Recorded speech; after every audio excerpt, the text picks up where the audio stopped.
Assalamualaikum warahmatullahi wabarakatuh. A'udzubillahi minasyaitonirrajim. Bismillahirrahmanirrahim. Alhamdulillahirabbil alamin. Wassalatu wassalamu ala asyrafil anbiya'i wal mursalin sayyidina wa habibina wa maulana wa qurrati a'yunina Muhammadin wa ala alihi wa ashabihi wa man tabi'ahum bi ihsanin ila yaumiddin. Rabbi shrah li sadri wa yassir li amri wahlul 'uqdatam min lisani yafqahu qawli. Rabbi zidna ilma warzuqna fahma, amin ya rabbal alamin. Amma ba'du. Teman-teman semua, mari kita ngaji kitab Mishkatul Anwar karya Imam Ghazali. Dan sebelum kita ngaji, mari kita hadiah Al-Fatihah kepada, pertama-tama tentu kepada junjungan kita Nabi besar Muhammad sallallahu alaihi wasallam, kepada istri-istrinya, keluarganya, para sahabat, tabi'in, tabi'ut tabi'in, para ulama mujtahidin, para aulia, terutama kepada Sultanul Aulia Asy-Syaikh Abdul Qadir Al-Jilani dan para wali songo di Jawa dan di Nusantara, para ulama-ulama pendiri Jam'iyah Nahdlatul Ulama, terutama Hadratus Syekh Mbah Hasyim Asy'ari, Gus Dur, dan para kiai-kiai yang lain, dan juga para pendiri Jam'iyah Islam semuanya yang ada di Indonesia, dan juga kepada para pendiri pondok-pondok pesantren, madrasah, dan kepada para orang-orang tua kita, kakek-kakek kita, guru-guru kita, teman-teman kita yang sudah mendahului kita semua. Dan Al-Fatihah tentu kita hadiahkan atau kita tawassulkan kepada Allah untuk kesembuhan teman-teman kita yang sedang sakit hari-hari ini, terutama karena COVID. Lahum jami'an Al-Fatihah. A'udzubillahi minasyaitonirrajim. Bismillahirrahmanirrahim. Alhamdulillahi rabbil alamin, arrahmanirrahim, maliki yaumiddin, iyyaka na'budu wa iyyaka nasta'in. اهدنا الصراط المستقيم صراط الذين أنعمت عليهم غير المغضوب عليهم ولا الضالين آمين. بسم الله الرحمن الرحيم. قال المؤلف رحمه الله تعالى ونفعنا به وبعلومه في الدارين آمين. ربي يسر وأعين. Kitab Mishkatul Anwar halaman 86. Wal narji' ilal unmudzaji fa'aqulu, ya. Di tengah-tengah itu ya, yang warna merah. Kalau di dalam edisi Abul Ala Afifi itu ada di halaman 69 ya, 69. Di halaman 69. Wal narji, kalau di edisi Abul Ala Afifi halaman 69 baris pertama. Wal narji ilal unmudzaji fa'aqulu, dan kembalilah kita kepada contoh, kepada pola atau model, yaitu contoh tentang bagaimana metafor atau perlambang itu dibuat ya, atau harus difahami. Bagaimana itu dibuat dan bagaimana harus difahami. Karena kitab Mishkatul Anwar ini kan kitab yang akan membantu kita memahami perlambang-perlambang di dalam Al-Quran ya. Fa'aqulu, maka akan berkata aku. Saya akan baca agak banyak ya malam ini supaya agak cepat khatam ya. Fa'aqulu, maka berkata aku, ilmu ta'biri, ilmu untuk menafsir mimpi. Yu'arifu, itu bisa memberitahu ilmu ta'bir ini kepada engkau min haza dzarbil amthali, cara untuk membuat perlambang, untuk dan juga sekaligus memahami ya. Li'anna ru'ya, karena sesungguhnya mimpi ya, mimpi di dalam konsepsi Islam ya, bukan dalam konsepsi Sigmund Freud ya, ini beda sekali. Li'anna ru'ya, karena sesungguhnya mimpi juz'un minan nubuwati, bagian dari kenabian. Amataro, tidakkah melihat engkau anna syamsa firru'ya, sesungguhnya matahari di dalam mimpi, kalau kau melihat matahari dalam mimpi, ta'biruha, maka cara memahami atau menafsirkan matahari dalam mimpi itu adalah as-sultanu, adalah raja. Jadi kalau melihat matahari pada saat mimpi itu adalah perlambang, adalah pasemon, itu raja sebetulnya. Yang kau lihat itu raja tapi dalam bentuk matahari. Nah, kenapa kok matahari ditafsirkan sebagai raja? Wadzalika karena takbir seperti itu lima bainahuma, karena di antara keduanya ini matahari dan raja, sultan minal musyarakati, berupa ya, lima karena sesuatu bainahuma yang ada di antara keduanya ini minal musyarakati, berupa kesamaan atau kesetaraan, kesamaan ya, wal mumatsalati dan keserupaan fi ma'nan ruhaniyin, di dalam makna rohaninya, bukan makna jasmaninya ya. Kalau jasmaninya ya beda, matahari raja, tapi makna esensialnya itu sama, yaitu apa? Wahwal isti'la'u, yaitu berada pada ketinggian ya, bersikap tinggi atau ketinggian, tinggi alal kafati, di atas semua orang, ma'afayadhanil athari. Jadi berada dalam suatu tempat yang tinggi disertai dengan ma'afayadhanil athari, beserta mengalirnya jejak-jejak atau bekas-bekas dari keduanya itu alal jami'i, terhadap semua orang. Raja itu ada di tempat ketinggian dan kekuasaannya menyebar kemana-mana. Matahari ada di ketinggian dan cahayanya kemana-mana. Nah, itu ada keserupaan itulah. Wal qamaru, dan rembulan, ta'biruhu, mentakbir atau bedek, kalau bahasa Jawanya itu bedek mimpi ya, mimpi dibedek atau ditafsiri ya, ditakbiri. Jadi kalau rembulan, takbirnya adalah al-waziru, itu adalah menteri, pembantunya raja, pembantunya sultan. Li'ifadati syamsi, kenapa kok ditakbiri sebagai menteri? Li'ifadati syamsi, karena mengalirnya matahari atau mengalirkannya matahari, nuraha, cahayanya matahari, biwasitatil qamari, dengan lantaran atau melalui rembulan atau bulan, alal alami, terhadap alam raya ini. Sebetulnya sumbernya matahari, tapi matahari mencahayai atau mengalirkan,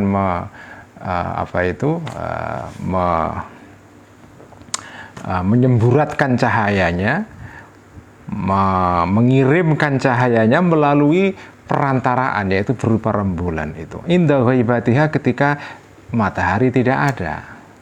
Kama yufidu, sebagaimana mengalirkan as-sultanur, raja, atharahu, pengaruh-pengaruhnya raja, biwasitatil waziri, melalui seorang menteri atau perdana menteri, alaman yahibu, terhadap orang yahibu yang tidak hadir orang ini, an hadratis sultani, dari depannya raja itu. Karena kemiripan itu, maka kalau sampean mimpi melihat rembulan, maka tafsirnya itu adalah sampean melihat sebetulnya menteri atau pembantunya raja. Wa anna man yara, dan sesungguhnya seseorang yara yang melihat pada saat mimpi ya, anna fi yadihi, sesungguhnya di tangan atau di tangannya orang ini, khataman, ada khatam, yaitu cincin ya, yakhtimu, yang menutup atau yang menutup ya orang ini bihi, dengan cincin ini, afwahar rijali, mulut-mulutnya para laki-laki, wa furujan nisa'i, dan alat-alat vitalnya perempuan ya. Jadi kalau kau melihat pada saat mimpi itu, melihat sampean memakai ali-ali atau cincin ya, yang cincin ini untuk menutup, untuk mengunci ya, mulutnya laki-laki, mulut atas itu, dan menutup anggota atau organ vitalnya perempuan. Maka fata'biruhu, maka takbirnya mimpi seperti ini, annahu, sesungguhnya orang ini adalah muadzinun, seorang tukang azan, seorang muadzin, yuadzinu, yang akan azan, yang mengumandangkan azan muadzin ini, qabla subhi, sebelum subuh, fi Ramadhan, pada bulan Ramadan ya. Karena kalau orang itu azan, itu kan azannya itu membuat orang tidak boleh makan dan tidak boleh berhubungan dengan istri. Nah, itu keserupaannya di situ. Jadi kalau ada orang mimpi kok seperti itu, maka itu pertanda dia akan menjadi muadzin ya. muadzin. Dan muadzin itu pada zaman dulu itu profesi yang bergengsi, terutama kalau sampai muadzin di masjid jami', masjid yang tempatnya raja itu sholat di situ. Kalau sekarang jadi muadzin sih nggak keren ya. Pada zaman itu jadi muadzin tuh keren banget. Terutama kalau di masjid jami', masjid tempatnya raja itu sholat, terutama sholat Jumat. Ya. Zaman dulu masjid tempat penguasa itu menyelenggarakan sholat Jumat, entah itu raja atau menteri atau gubernur atau bupati atau dan seterusnya, itu disebut sebagai masjidul jami', ya. Masjid yang mengumpulkan semua orang. Dan biasanya penguasa setempat di situ sholat Jumatnya. Nah, kalau jenengan jadi muadzin di situ, itu jenengan mendapatkan kedudukan yang terhormat di masyarakat. Jadi kalau sampean itu mimpi kok lihat ada cincin di tangan sampean yang tadi itu cincin atau semacam ya cincin untuk mengunci mulut dan mengunci organ vitalnya perempuan. Nah, itu sampean pertanda akan jadi muadzin seperti ini. Karena kalau orang adzan pada saat Ramadan, adzan subuh ya, adzan subuh itu kan membuat orang tidak bisa makan lagi kayak dikunci dan tidak boleh lagi berhubungan dengan istri. Nah, itu kemiripannya di situ. Jadi mentakbiri mimpi itu atau menafsir mimpi itu adalah seperti mencari kemiripan itu. Karena mimpi itu perlambang itu ya. Wa anna man, sesungguhnya orang yaro yang melihat orang ini, annau sesungguhnya orang ini yasubbu menumpahkan atau ngejoke itu menaruh ya. Ngesoke ya. Menuang azaita minyak biasa ya, bukan minyak zaitun, fi zaitun di dalam minyak zaitun ya. Jadi menuang minyak biasa, minyak kelentek ya, minyak kelentek dari kelapa itu atau apa ya, fi zaitun ini di dalam minyak zaitun.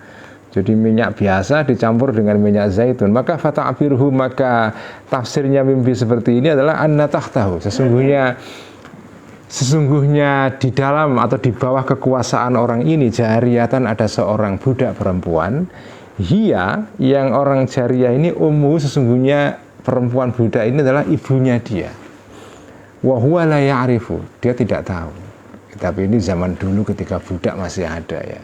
Dan banyak kan zaman dulu itu para khalifah-khalifah zaman Abbasiyah itu ibunya yang seorang budak itu banyak ya. Ada beberapa ya. Jadi pada zaman dulu itu budak perempuan itu kan ya bisa diperjualbelikan dan seterusnya. Nah, kalau jenengan mimpi lihat jenengan ini menuang minyak biasa ke minyak zaitun, itu pertanda bahwa sampean ini punya budak perempuan, tapi sesungguhnya itu ibu sampean. Tapi jenengan nggak tahu, ya. Jenengan nggak tahu.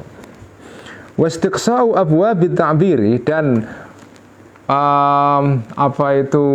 menghitung secara lengkap ya, menuturkan secara lengkap contoh-contoh tentang bagaimana menafsiri mimpi.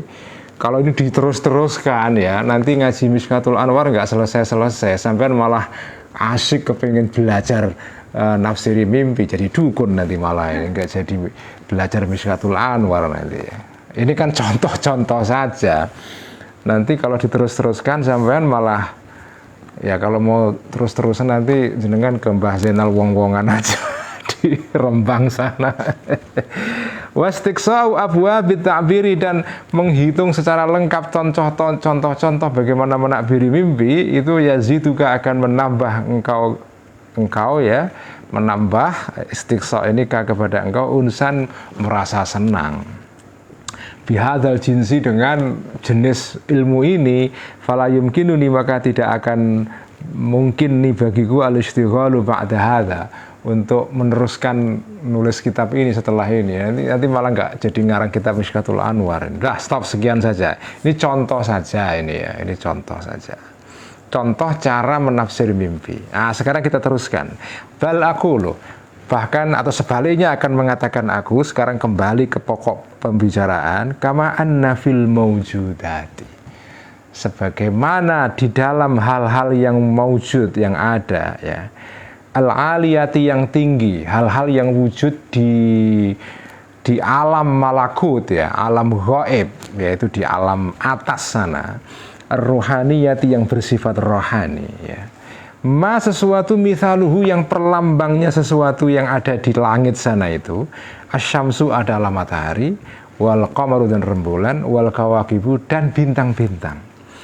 Fakadzalika, maka begitu juga fiha, di dalam mawjudat ini, ma, sesuatu, lahu, yang bagi ma ini, amthilatun ukhra, perlambang-perlambang yang lain. Idza atubirat, jika dipertimbangkan, minhu, dari ma tadi ini, ya, ma mawjudat yang ada di langit ini, ausofun, sifat-sifat, ukhoru, yang lain, ya, siwan nuraniyati, yang selain sifat berupa kecahayaan, ya. Jadi kembali kepada teorinya Al-Ghazali pertama tadi itu, ya, sebelumnya saya ulang kembali, ya. Jadi teorinya Al-Ghazali mengenai metafora, atau bagaimana cara memahami metafora atau dalam konsepsi atau dalam ajaran tasawuf, ya, terutama memahami metaforanya Al-Quran, itu adalah begini. Jadi kemarin dikatakan alam itu dua lapis, dua tingkat, ada alam atas, ada alam bawah, ada alam ulwi, ada alam sufli, ada alam goib, dan ada alam fisik, ya, alam materi dan alam imateri. Nah, itu pertama, ya. Yang kedua, setiap hal yang ada di bumi ini itu adalah cerminan dari sesuatu yang ada di sana. Ini ajaran spiritual ala Al-Ghazali, ya. Dan ini kalau kita urus ini, ya, mengingatkan kita kepada dalam filsafat Yunani, kalau mau dibandingkan, ya. Ya, ini ajaran Plato pada dasarnya, atau neoplatonisme, Plato yang ditafsirkan oleh Plotinus kemudian menjadi neoplatonisme, ya. Tapi ini, ya, tidak hanya khas Plato lah, ya. Kalau Al-Ghazali berpikir begini itu tidak berarti beliau itu mengambil dari Plato atau dari Plotinus, ya. Ya, mungkin diinspirasikan karena memang karyanya Neoplotinus pada saat Al-Ghazali hidup itu sudah diterjemahkan dalam bahasa Arab dan dibaca oleh sebagian para filosof muslim, kemudian dikembangkan lebih lanjut, ya. Tapi saya tidak yakin Al-Ghazali itu mengambil atau menyontek atau menyadur dari neoplatonisme, itu bukan. Tapi intinya adalah di dalam, karena ilmunya Al-Ghazali ini ilmu yang didapatkan tidak semata-mata dari buku, ini pengalaman rohani. Ini hasil dari mujahadah, dari khalwat, dari mujahadah, riyadhah, dan seterusnya, ibadah bertahun-tahun sampai beliau dapat ilmu seperti ini. Jadi berdasarkan pengalaman rohaninya Imam Ghazali, ya. Jadi ini pengalaman langsung, bukan teori yang didapat dari buku, ya. Ya, mungkin saja Al-Ghazali membaca buku filsafat, ya. Sudah pasti membaca bukunya Ibnu Sina.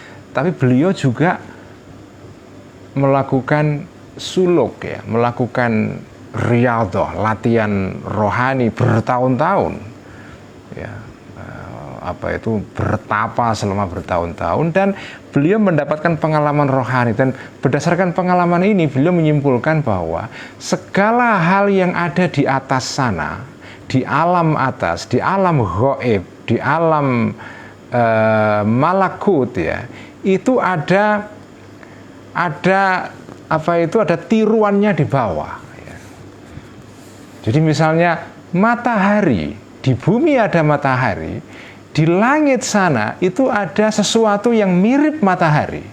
Dari sudut cahayanya yang terang benderang dan sinarnya itu cemerlang sekali dan menyemburat kemana-mana. Di sana juga ada begitu. Kira-kira ada malaikat yang begitu terangnya itu seperti matahari di bumi. Ada yang seperti rembulan, ada yang seperti bintang-bintang saja. Nah, ini kita baru membandingkan sesuatu yang di langit dan di bumi dari sudut sesuatu yang bercahaya. Nah, kita bisa mencari objek-objek lain yang di bumi yang itu merupakan refleksi atau tiruan dari sesuatu yang di langit, tapi tidak dari sudut cahayanya saja. Misalnya dari sudut apa? Macam-macam. Matahari itu kan perlambang dari sesuatu yang ada di langit sana, di alam gaib sana, dari sudut cahayanya. Nah, kita bisa mencari aspek yang lain selain cahaya, misalnya kebesarannya, misalnya aspek kelembutannya, kekasarannya, kasih sayangnya. Misalnya di bumi ada binatang yang punya rasa kasih sayang, ada manusia yang punya kasih sayang, ya. Kasih sayang itu ada yang besar, ada yang setengah, ada yang kecil, macam-macam. Itu kan gradasinya kan banyak kasih sayang itu. Nah, di langit sana itu juga ada makhluk-makhluk yang seperti itu juga. Dari sudut kasih sayangnya itu seperti di bumi ada kasih sayang ala binatang, ada ala manusia, ada ini, ada itu. Manusia pun juga berjenis-jenis, ada kasih sayang ala orang Jawa, orang Sunda, Madura, macam-macam kan. Itu kan beragam. Kasih sayang itu kan gradasinya beda-beda. Nah, di langit juga sama. Makanya ada hadis yang mengatakan irhamu man fil ardi yarhamkum man fis sama. Ya, kasih sayangilah pak orang-orang di bumi. Nanti orang-orang yang di sana, di alam gaib sana itu akan mengkasih sayangi kamu juga. Kamu akan dikasihi, disayangi oleh orang-orang di sana. Karena di sana juga ada makhluk-makhluk yang punya kasih sayang. Jadi setiap makhluk Allah yang ada di alam gaib itu punya cerminan di bumi. Jadi kira-kira bumi dan langit ini kayak apa ya? Kayak sesuatu yang saling merefleksikan itu. Kayak cermin dan benda yang di depannya itu kan mirip kan? Jadi saling merefleksikan. Kalau di bumi ada begini, di sana juga ada. Ada di sana ya. Ada di sana ya. Nah, karena itu ketika Allah itu membuat satu perlambang di Quran ya, itu cara memahaminya seperti itu ya. Misalnya Allah membuat perlambang matahari ya. Matahari itu artinya apa? Nah, artinya itu kira-kira ya makhluk serupa di langit sana yang mirip matahari. Kita nggak tahu seperti apa karena kita nggak lihat, tetapi Allah membuat perlambang yang mirip dengan seperti itu yang ada di langit, tapi diambilkan barang di bumi yang bisa dilihat oleh manusia, ya, yang bisa diindra, yang kira-kira ada mumatsalah dan musyarakah. Sifatnya itu ada kemiripan, ya. Matahari itu ada kemiripannya dengan makhluk serupa yang ada di alam gaib, ya. Itulah cara memahami metafora Al-Quran atau metaforanya Allah, perlambangnya Allah yang ada dalam kitab suci itu. Jadi yang di alam gaib itu punya mimikrinya, tiruannya ya, atau tiruannya di bumi ini. Alam atas dan alam bawah itu kira-kira mirip ya. Cuma yang di bawah ini kelihatan material, yang di atas sana itu immaterial. Ini bagi saya luar biasa ini ilmunya Al-Ghazali ini ya. Ini luar biasa ini. Ini ilmu yang didapat beliau dari bukan sekedar baca buku, tapi pengalaman rohani. Pengalaman rohani ya. Dan makanya begini ya, kemarin kan sudah pernah saya bilang berkali-kali, orang yang mata batinnya itu tajam, melihat apapun yang di bumi, hal-hal yang kecil sekalipun, itu langsung melihat sesuatu di baliknya. Kira-kira melihat bayangannya di langit sana itu apa di balik. Jadi setiap barang di bumi, ya, setiap barang di bumi itu ada bayangan di baliknya. Ada bayangan di baliknya. Nah, bayangan ini nggak kelihatan. Hanya bisa dilihat oleh orang yang mata batinnya itu bercahaya sekali. Karena mata batin itu juga mata juga. Sebagaimana mata itu punya kemampuan melihat, mata batin juga bisa melihat ya. Makanya kemarin di dalam pasal pertama kan diterangkan bahwa yang layak disebut cahaya itu bukan mata lahir, itu mata batin. Karena apa? Karena dia bisa melihat bayangan-bayangan di balik sesuatu yang material itu. Orang yang diberikan Allah anugerah berupa mata batin yang tajam, melihat objek apapun di bumi, itu langsung mengingatkan dia kepada sesuatu yang di langit. Nah, kalau mau diurus lebih jauh, mengingatkan dia kepada sumber segala wujud ini, yaitu apa? Allah Subhanahu wa Ta'ala. Tapi ini bukan omongan ya, ini kan saya kan omongan. Tapi ini pengalaman. Jadi, dan ini nggak bisa jangan buat-buat ya, nggak bisa dibikin-bikin. Wah, misalnya habis ngaji Mishkat ini terus melihat apa, wah saya kayaknya lihat, nggak bisa itu. Nggak bisa, itu kalau itu dibuat-buat itu. Orang yang bisa melihat sesuatu di balik alam materi ini, balik objek-objek benda-benda yang di bumi ini, melihat sesuatu di baliknya, itu tidak bisa jenengan bikin-bikin melalui penalaran yang rasional, itu nggak bisa ya. Misalnya habis ngaji Mishkat ini terus nanti lihat apa-apa, wah kayaknya di balik ini kok ada, nggak bisa. Itu namanya dibikin-bikin itu. Kalau yang melihat beneran itu ya seperti orang dapat wahyu. Dan ini nggak bisa nggak bisa nggak bisa diharapkan atau diciptakan, itu nggak bisa. Ini pengalaman yang datang langsung dari Allah Subhanahu wa Ta'ala. Jadi kan ada kan, misalnya pas di pinggir pantai atau apa gitu, tiba-tiba biar gitu, kayak wah gitu kan, kok kayaknya begitu gitu ya. Nah itu ya. Tapi itu pengalaman yang datang berupa anugerah dari Allah yang tidak bisa diprediksi. Itu datang begitu saja.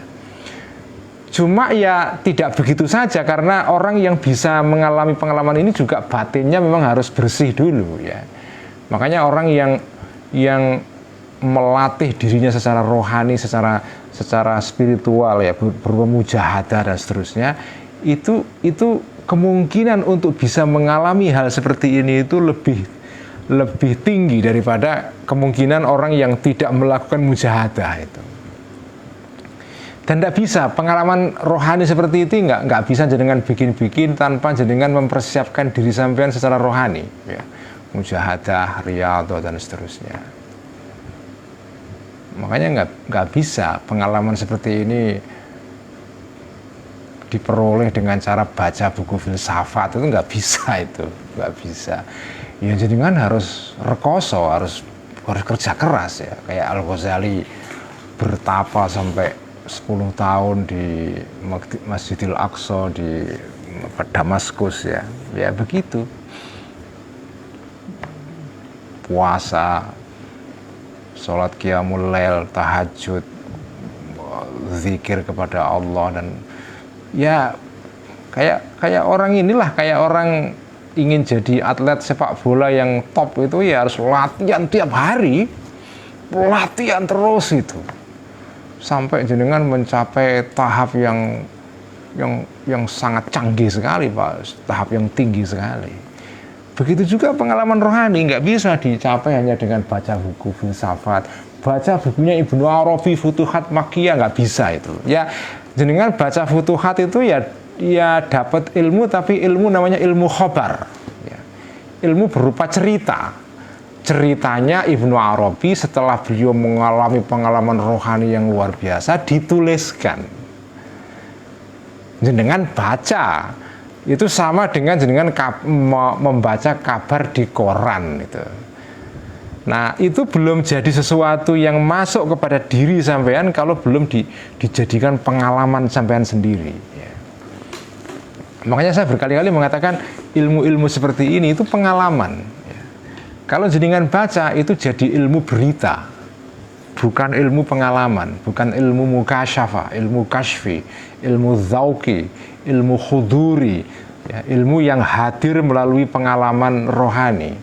tapi jadinya ilmu husuli, ilmu yang dihasilkan melalui baca buku.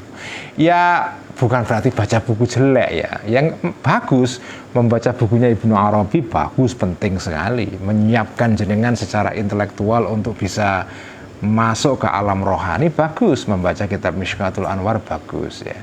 Tapi sekali lagi jenengan baca Mishkatul Anwar seperti ini bagus ya, mending lah daripada nggak ngaji sama sekali lah ya. Tapi itu baru jenengan itu baca berita. Jadi yang jenengan baca dalam Mishkatul Anwar malam ini berita. Jadi Imam Ghazali punya pengalaman, kemudian dituliskan oleh beliau, disistematisir jadi satu pengetahuan, jenengan baca itu. Tapi pengetahuan ini harus jadi pengalaman sampean langsung sehingga sampean paham betul apa yang dituliskan oleh Al-Ghazali ini. Selama masih ilmu berita, ya ilmu berita ya itu informasi. Itu informasi, itu masih ya kayak saya ini, saya juga belum mengalami ini ya.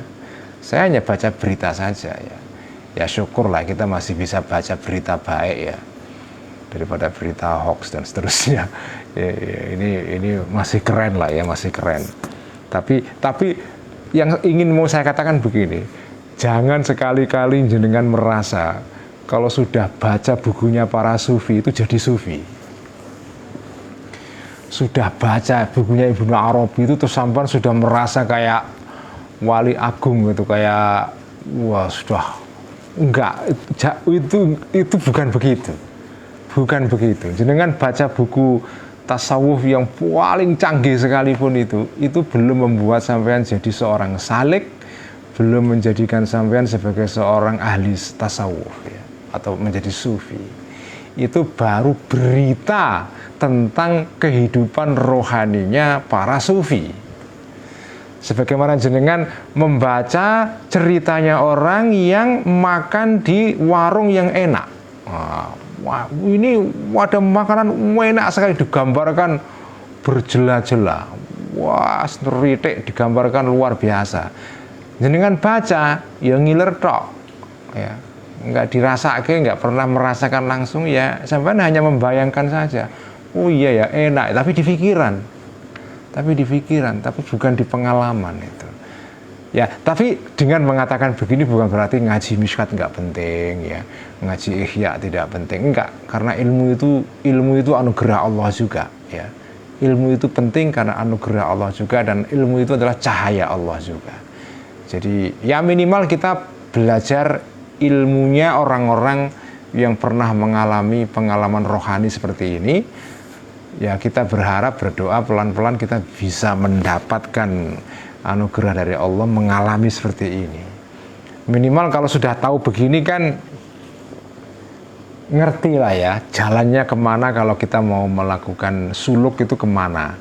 Karena sudah pernah ada orang nyampe ke sana, jadi kalau kita mau ke sana, oh kira-kira ini ya jalannya itu. Sehingga jenengan nggak tersesat ya. Minimal jenengan sudah punya Google Map. Jadi ngaji Mishkatul Anwar ini adalah semacam Google Map. Kalau jenengan kepingin ke sana, kembali napak tilas jalannya Al-Ghazali untuk mencapai makom fardaniyah kemarin yang kita bahas pada bulan Ramadan itu, makom fardaniyah itu ya. Yang syahadatnya bukan lagi la ilaha illallah tapi la ilaha illahu, dan apa itu dan bahkan sampai ke puncaknya syahadat, yaitu ya hanya hu saja, hu.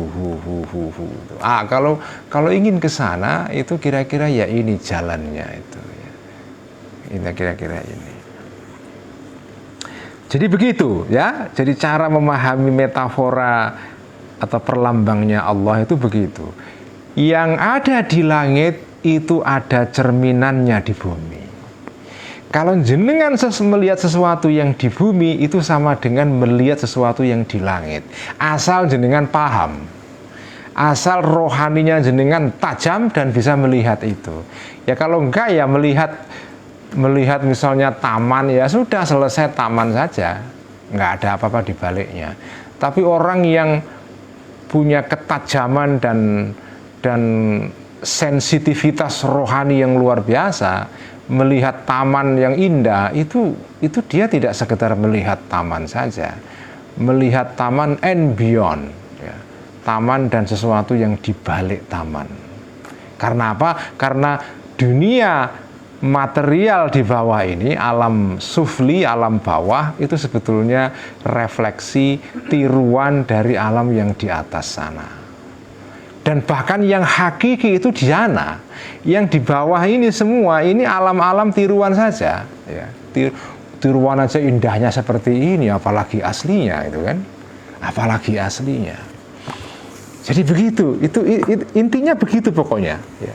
Intinya ajarannya Al-Ghazali dalam kitab Mishkatul Anwar itu adalah segala sesuatu yang ada di bumi itu akan, kalau difahami, kalau kita punya ketajaman rohani, itu akan membawa kita kepada sesuatu yang dibaliknya.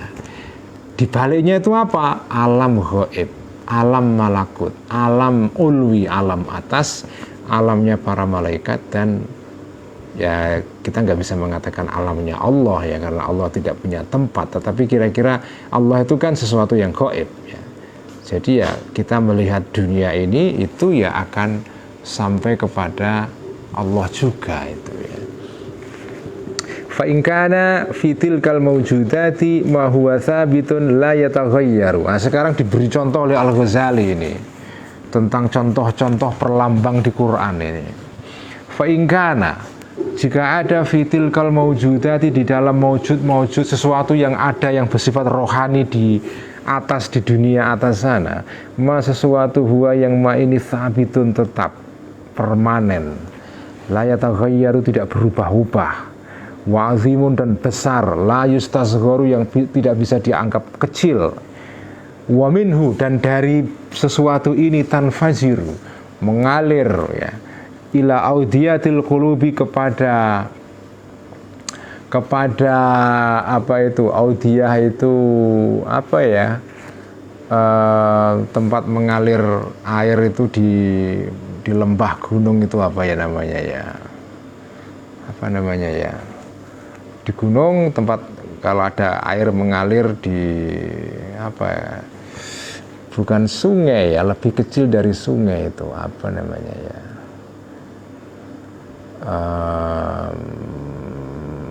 ya ila audiyatil qulubi, kepada bukan selokan, bukan sungai, tapi bukan parit juga ya, kepada apa itu, saya kok jadi lupa katanya ya, ila audiyatil qulubi, kepada hati, atau kepada hati yang diserupakan dengan itu sungai-sungai kecil al-basyariyati, yang bersifat kemanusiaan. Hati manusia yang seperti ya, seperti sungai-sungai kecil yang di lembah gunung, tempat mengalir air dari atas itu ya. Begitu ada hujan turun di lembah gunung, itu kemudian mengalir di itu apa, sungai-sungai kecil yang ada di sepanjang lembah situ ya. Mengalir miyahul ma'arifi, air berupa pengetahuan kebatinan atau kerohanian, wa nafaisul mukasyafati, dan penyingkapan yang berharga ya. Jadi kalau ada sesuatu yang seperti itu di alam sana, maka famisaluhu, maka perlambangnya hal seperti ini adalah aturutur ya. Atur itu gunung ya, gunung. Jadi kalau ada gunung, dengan melihat gunung ya, itu kira-kira perlambang sesuatu yang serupa seperti itu di alam gaib sana ya. Dan gunung seperti itu, sebagaimana gunung itu kan gunung itu kalau turun air hujan itu kemudian airnya mengalir di celah-celah lembah gunung ini, kemudian air nanti akan ditampung di tempat yang ada di bawah ya, berupa danau atau berupa kolam atau apapun ya. Jadi intinya gunung itu adalah sesuatu yang besar yang kalau ada air jatuh ke situ, turun ke bawah melalui lembahnya, celah-celahnya, kemudian air ini terus kemudian ditampung, menggenang di sebuah tempat. Nah,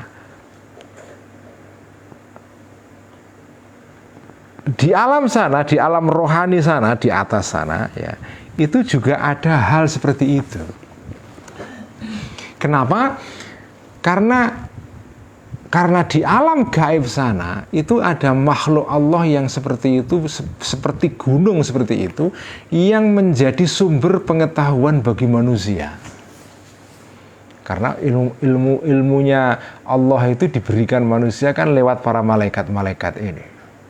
Jadi malaikat-malaikat ini itu diibaratkan seperti gunung. Merekalah yang mencurahkan pengetahuan ke sebuah gunung, dan gunung ini kemudian menampung pengetahuan itu, dialirkan ke bawah, kemudian menggenang pengetahuan itu, ditampung di sebuah kolam, dan kolam itulah hatinya manusia. Jadi hatinya manusia, rohaninya manusia ini yang ada di bumi ini, ya,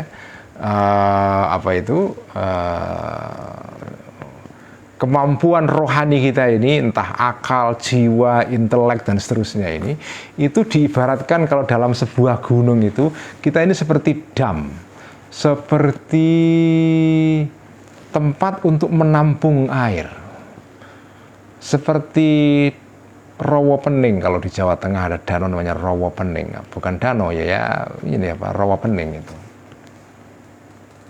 waduk, nah, seperti waduk. Jadi rohani manusia, akalnya manusia, inteleknya manusia, batinnya manusia, hatinya manusia, itu seperti waduk. Waduk itu apa? Tempat menampung air. Air itu dari mana? Datang dari gunung. Air dari langit, ya, turun ke bawah, ditangkap oleh gunung, dialirkan ke bawah, ditampung dalam sebuah waduk. Jadi kalau di bumi sini ada gunung, namanya Tur, ya. Tur ini simbol gunung, bisa apa saja, gunung Kelut, gunung Pangrango, gunung Salak, macam-macam lah. Pokoknya gunung, ya, sesuatu yang besar, ya, yang menakjubkan, ya, yang menangkap air ini, mengalirkan ke bawah, ditampung oleh danau atau waduk. Gitu. Nah, itulah perlambang sesuatu. Gunung di bumi ini juga mewakili hal serupa di alam sana. Di alam sana itu kira-kira ada hal seperti itu. Nah, air yang dikucurkan dari gunung di langit sana ini ditangkap oleh waduk, yaitu batinnya manusia ini, rohaninya manusia ini, hati dan pikiran dan akal dan apa itu ya, dan jiwanya manusia. Makanya jiwa manusia itu dasar sekali. Makanya kitab Ihya kita ngaji kemarin, ya. Pertama kali saya ngaji kitab Ihya itu ngaji tentang Kitabu Ajaibil Qalbi. Itu pertama kali saya ngaji Ihya 4 tahun yang lalu. Itu mulainya dengan kitab pembahasan mengenai keajaiban hati manusia. Sekarang ketemu di kitab Mishkatul. Setelah 4 tahun ketemu di sini ini. Nggak tahu ini kok tiba-tiba dilalah ini, ya. Ngaji ya 4 tahun baru ketemu sekarang keterangannya di kitab Mishkatul Anwar ini. Dulu dalam kitab Ihya kita diterangkan tentang kenapa hati manusia itu ajaib. Nah, udah 4 tahun yang lalu itu keterangannya. Kalau mau mengikuti kembali silakan ngaji Ihya kembali di YouTube, ya. Ada rekamannya semua, berkat Mbak Admin itu semua dimuat di sana itu. Sekarang baru ketemu ini. Kenapa hati manusia itu ajaib? Karena hati manusia itu, jiwa manusia itu seperti waduk yang menampung pengetahuan-pengetahuan yang datang dari Allah Subhanahu wa taala. Kucuran hujan pengetahuan itu ditampung oleh waduk manusia, waduk dalam diri manusia yang tidak kelihatan. Jadi manusia itu dasar sekali. Walaupun kita ini badannya kecil begini, ya. Badan kita ini kan kecil ini. Berapa sih badan kita ini?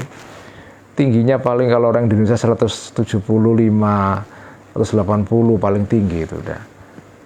berat badannya paling kurang 100 kilogram, dia di bawah itu 80, 90 atau 75 kan itu kan. Secara fisik kita beratnya segitu saja. Tapi bayangkan dari fisik yang sederhana ini loh, fisik yang sederhana kecil ini, kita ini dibanding sapi itu nggak ada apa-apanya, lebih gede sapi kita. Tapi badan manusia yang kecil ini, itu dari dalam manusia badan yang kecil seperti ini bisa menyemburat sesuatu yang menakjubkan. Apa? Buku-buku pengetahuan yang dituliskan yang mengisi jutaan jilid buku yang pernah terbit di bumi ini. Saya nggak tahu berapa juta jilid buku yang sudah dicetak di muka bumi ini sejak ditemukannya pertama kali sistem penulisan itu. Berapa miliar buku yang sudah ada itu. Dengan pergi ke perpustakaan itu, jutaan judul buku. Itu semuanya dari mana? Semuanya berasal dari manusia yang kecil ini, melahirkan pengetahuan yang dahsyat sekali. Dari mana sumbernya? Ya dari alam sana. Dari alam sana. Dari Gunung Tur. Nah, dari sebuah gunung Tur yang tidak kelihatan, yang ada di alam atas sana.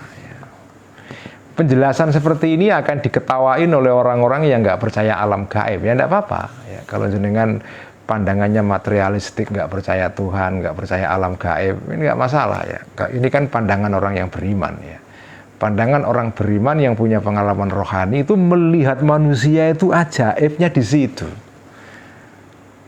Di mana keajaibannya? Kita mampu menangkap pengetahuan yang hampir nggak terbatas, yang nafaisul mukasyafat tadi itu disebut oleh Al-Ghazali ya, wa miyahul ma'arif ya.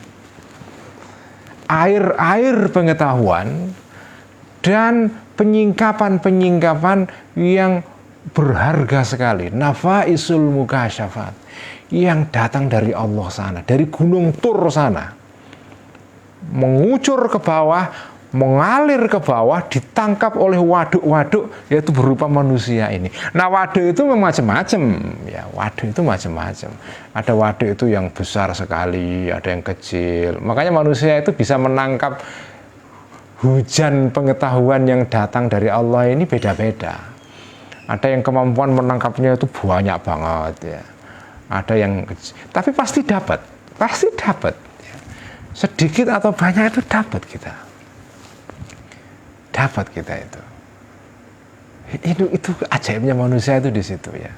Makanya saya nggak setuju kalau ada orang meremehkan manusia itu sekedar badan saja itu. Pandangan-pandangan modern yang materialistik itu kan menjelaskan manusia semata-mata kayak robot. Kita ini ya hanya daging, balung, tulang, darah, sistem nerve, saraf ya, sistem saraf ya. Dan sistem saraf ini yang menggerakkan sesuatu dalam diri kita. Otak itu hanya ya sistem saja kayak komputer begitu, sistem berupa reaksi-reaksi listrik ya yang bekerja dalam brain, dalam otak kita ya, dan itu bekerja persis seperti reaksi-reaksi kimiawi dalam tubuh kita. Jadi menjelaskan manusia semata-mata dari sudut penjelasan yang materialistik ya enggak apa-apa kalau orang percaya manusia itu hanya tubuh saja, nggak punya jiwa, nggak punya al-qalbu, itu monggo saja. Tapi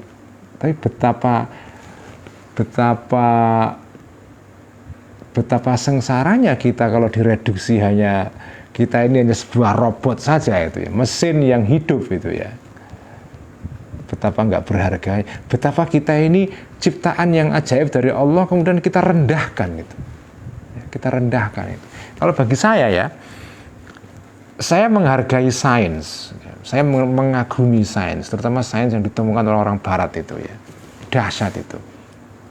Tetapi saya nggak setuju karena saya ini pengikut Al-Ghazali ya, dan para ulama Muslim semua ini ya sama pandangannya seperti inilah. karena saya pengikut Al-Ghazali, saya nggak setuju kalau sains yang ditemukan oleh orang-orang barat itu kemudian menjadikan kita berpikir bahwa manusia itu sekedar makhluk jasad saja, robot yang hidup, ya sejenis mesin lah kita ini, nggak ada istimewanya, nggak ada jiwa, nggak ada intelek, nggak ada rohani. Rohani itu apa? Nggak ada, itu gugon, itu superstition, itu tahayul rohani itu kan begitu pandangan yang materialistik itu. Semuanya itu tahayul saja itu. Nah, itu yang saya nggak setuju itu. Karena begitu kita mereduksi manusia hanya sekedar badan saja, jasad saja, tidak punya rohani di dalamnya, jenengan itu memerosotkan derajat manusia dari makhluk yang ajaib menjadi sekedar robot saja. Lalu kita kehilangan dignity, kita kehilangan kehormatan. Ya kalau robot hanya jasad saja ya sudah, nggak ada nilai apa-apa, mati selesai. Kita nggak begitu. Kepercayaan kita sebagai orang beriman, kita ini tidak sekedar hanya jasad saja. Jasad ini hanya warongko. Warongko itu hanya rangka saja. Di baliknya itu ada sesuatu yang ajaib sekali. Di baliknya itu ada sesuatu yang menghubungkan manusia dengan al-alam al-ulwi, alam atas, alam yang mulia sekali, tempatnya para malaikat, ya, tempatnya para malaikat, hamba-hamba Allah yang berupa roh yang lembut, yang tidak material itu. Jadi kita ini memang punya jasad, tapi ada konektor dalam diri kita itu yang menghubungkan kita dengan alam itu. Dan karena itulah kita bisa mampu mendapatkan pengetahuan yang dahsyat ini. Ya. Saya merasa inilah penjelasan yang paling masuk akal menjelaskan kenapa manusia punya kesadaran. Ya. Karena sekarang ini di dalam kalangan para ilmuwan di Barat, terutama dalam kalangan ilmuwan yang meneliti mengenai kesadaran manusia, ya, dalam kalangan para neuroscientist itu fenomena kesadaran manusia itu fenomena yang misterius sekali. Sampai sekarang belum bisa dijelaskan dengan memuaskan. Karena itu disebut sebagai hard question, ya. Hard question, pertanyaan yang sulit sekali dijawab. Ya. Sampai sekarang belum ada jawaban yang memuaskan. Tapi kalau bagi saya, tentu saja kita hargai para saintis modern yang mencoba menjelaskan apa itu manusia ini kok apa di dalamnya ini kok bisa melahirkan sastra, melahirkan ilmu pengetahuan yang luar biasa seperti ini, bisa menjelaskan alam raya yang besarnya seminta ampun ini. Kenapa kok manusia itu bisa menemukan teori mengenai Big Bang, bahwa alam raya ini bermula dari sesuatu titik mula namanya Big Bang, dan itu bukan bikin-bikinan, ada pembuktiannya yang luar biasa, ada hitungan matematisnya dan seterusnya. Kok bisa manusia menemukan itu semua, dari mana itu? Wong kita ini secara fisik itu kan kira-kira struktur DNA kita ini kan ya kayak kucing, kayak tikus, karena kita ini kan bagian dari dunia binatang, kingdom of animal kan kita ini. Tapi kenapa kok kita bisa menemukan ini semua? Kenapa kok ada orang seperti Al-Ghazali mampu mengarang kitab Mishkatul Anwar seperti ini yang luar biasa ini, mengarang kitab Ihya dan seterusnya dan seterusnya. Itu ajaib, itu namanya ajaibul qalbi. Ya, sekarang ini teman-teman yang ngaji Ihya dari pertama sampai sekarang akan sekarang dapat jawaban. Dapat jawaban sekarang. Kenapa kok ajaibul qalbi? Ya ini.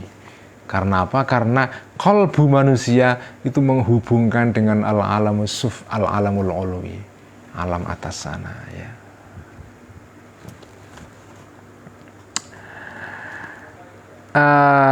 Saya teruskan sedikit ya. Wa in kana thamma, dan jika ada di sana ini maujudatun, barang-barang yang maujud, ya, tatalaqqa, yang bisa menerima maujudat ini, atilkan nafaisa, barang-barang berharga tadi itu berupa penyingkapan tadi itu, awalan pertama-tama, thumma ba'duhum, kemudian yang sebagian dari maujudat ini menerima ba'dal ba'di, setelah yang lain. Jadi berurutan. Jadi kayak kayak apa itu, kayak sungai di lembah-lembah gunung itu. Ada sungai yang pertama kali menangkap air, dialirkan kepada sungai berikutnya begitu, estafet ya.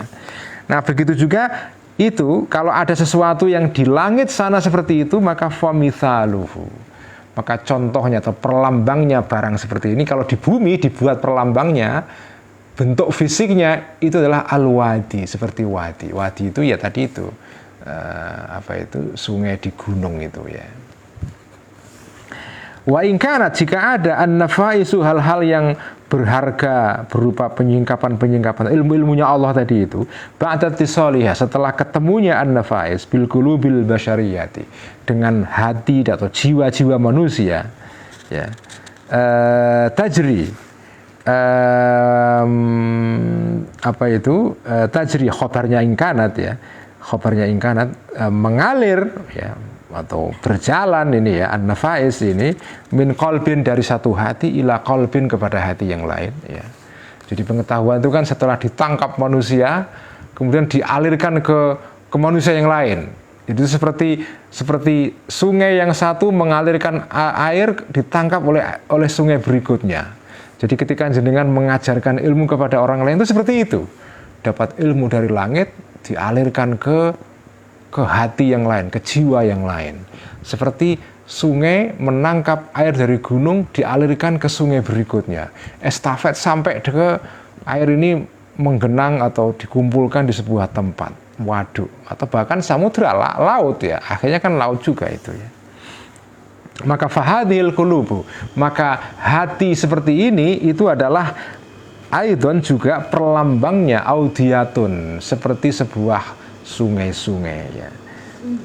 Wa muftatahul wadi, dan sungai yang pertama, yang pembukaan, yang menjadi penangkap, menjadi menjadi penadah air pertama ini, aidon juga itu adalah qulubul anbiya'i, jiwa-jiwanya, hati-hatinya para nabi-nabi. Jadi nabi ini adalah sungai pertama yang mendapatkan curahan air pengetahuan wahyu dari Allah Subhanahu wa taala.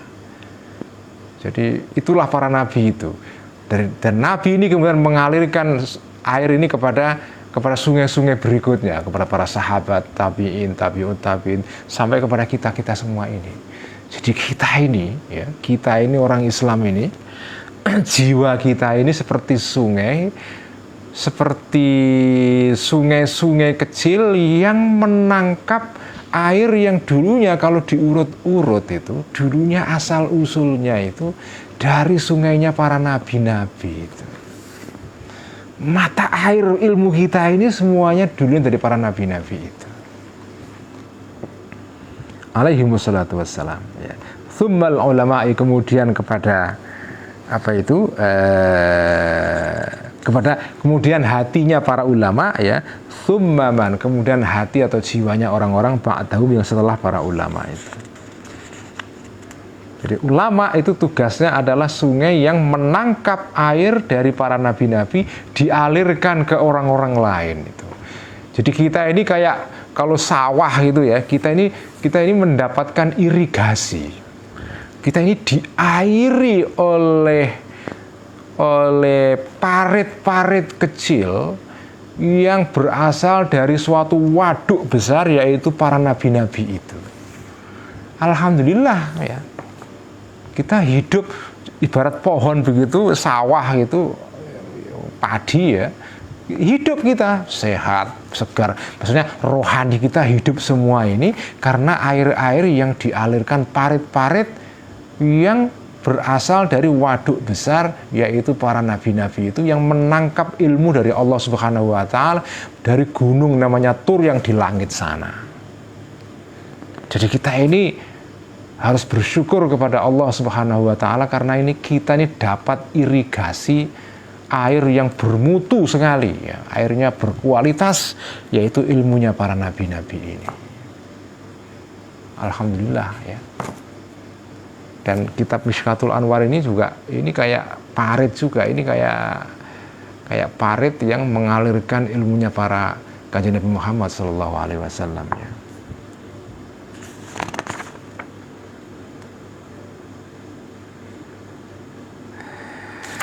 Saya teruskan dikit. Wa fa in kanat, maka jika ada hadhil audiyatu, sungai-sungai ini ya, dunal awali, lebih rendah daripada yang pertama ya. Wa minha, dan dari sungai ini, audiyah ini, taghtarifu ya, mengambil air kamu, menyiduk air atau menimba air kamu. Fabil hari, maka sudah pantaslah an yakunal awalu, ada yang wadi atau sungai yang pertama, huwa adalah al wadiyal aimana, disebut sebagai sungai Aiman. Jadi sungainya para nabi-nabi itu disebut sebagai al wadil aiman. Kenapa kok disebut sebagai al wadil aiman? Karena kata aiman dari kata yumnun, itu sesuatu yang berkah, yang membuncah, yang apa ya, seperti air gitu meluap-luap, itu namanya al-aiman. Sungai yang meluap-luap airnya, itu para nabi itu sungai yang meluap, itu disebut dengan al-wadil aiman. Jadi sungai berupa para nabi-nabi itu ya, yang menampung air dari langit itu berupa pengetahuan, wahyu dan seterusnya, itu kalau diserupakan dengan sesuatu yang di bumi, itu kira-kira seperti sungai pertama yang menangkap air dari gunung itu. Disebut al-aiman karena likathrati yumnihi, karena banyaknya berkahnya al-wadi ini, wa uluwi darajatihi, dan tingginya derajatnya al-wadi ini. Wa in kana, jika ada al-wadi sungai al-adwanu yang lebih rendah ya, talaqqa menerima al-wadi ini min akhiri darajatil wadi, dari sungai yang derajatnya paling akhir ya. Al-aimanu yang bersifat yang tadi al-aiman tadi itu, maka famuh tarafuhu, maka tempat mengambil air dari situ, dari al-wadi ini, disebut sebagai syati'ul wadil aimani, pinggirnya al-wadil aiman. Dunalul jati, bukan tengahnya atau telengnya. Tengahnya itu artinya bagian sungai yang di tengah, yang airnya paling banyak, itu namanya lujjah ya. Dunalul jati, bukan tengahnya al-wadi, wa mabda'i, dan sumbernya al-wadi ya. Jadi para ulama yang akhir zaman sekarang ini ya, yang mendapat yang urut-urutannya itu adalah sungai terakhir ya, sungai terakhir yang dapat limpahan air terakhir itu ya, itu kalau diibaratkan dengan sebuah sungai begitu, namanya syati'ul wadil aiman ya.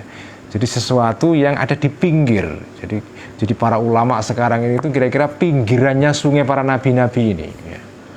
Nabi-nabi ini waduk besar, nah para ulama ini pinggirannya. Kiseknya apa? Kisek itu apa? Kisek itu pantainya, kiseknya. Jadi kita ini kiseknya. Nabi-nabi ini samudranya, kita kiseknya. Para ulama-ulama sekarang ini, atau ulama-ulama yang menangkap, mewariskan para ilmu-ilmunya para nabi ini, adalah semacam pantainya samudranya para nabi ini. Maka disebut sebagai syati'ul wadil aiman ya. Begitulah cara untuk menafsirkan perlambang Allah Subhanahu wa taala yang ada di Quran ya. Saya kira ngaji Mishkat cukup sekian saja malam ini ya. Kita teruskan minggu depan. Semoga kita mendapatkan curahan dari sungainya para nabi-nabi ini, berupa pengetahuan-pengetahuan rohani yang membuat kita ibarat sawah menjadi hidup dan subur, dan membuahkan sesuatu yang membawa manfaat kepada orang lain. Makanya agama Islam disebut sebagai agama yang membawa rahmat. Kenapa? Ya karena kita ini kayak padi-padi yang ditanam di sawah, dapat pengairan irigasi dari ilmunya para nabi itu, membuahkan sesuatu yang bisa dinikmati oleh banyak orang, peradaban dan segala macam ya. Itu namanya rahmatan lil alamin ya itu ya. Sekian, mari kita tutup ngaji kita dengan bacaan sholawat bil qulub. Allahumma salli ala sayyidina Muhammadin tibbil qulubi wa dawaiha